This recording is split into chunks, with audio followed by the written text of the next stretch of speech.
ظالم جداستن سر حسین شرمی بیا بکن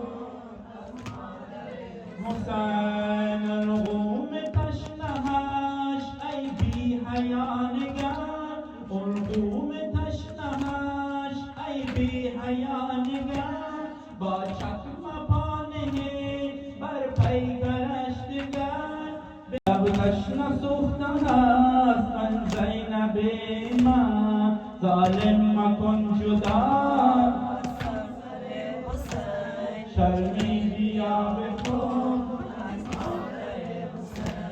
ظالم مکن شرمی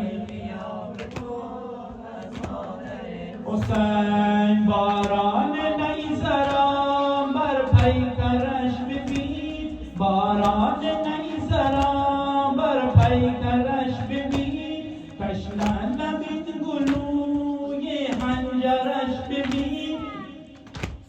تشنه لبید گلوی حنجرش ببین برخیز و در مخفایش خواهرش ببین مشکن زکینه خود شهپر حسین ظالم مکن جدا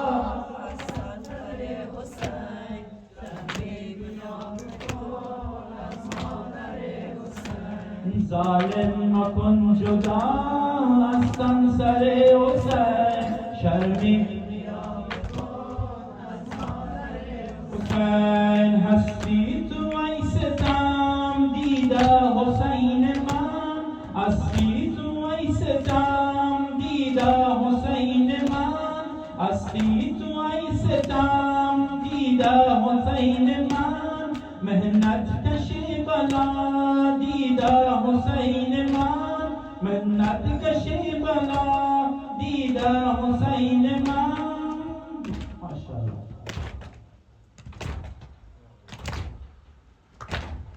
گل از بهار غم چیده حسین من بابا جدا ببین از تن سر حسین ظالم مکن جدا شرمی بیا بکن ظالم مکن جدا از تن سر حسین شرمی حسین این جسم غرق خون سبت پیامبر است این جسم غرق خون سبت پیامبر است شهر رسول و بوستان حیدر است او نور دیده زهرای اطهر است خنجر مکش چنین بر حنجر حسین ظالم مکن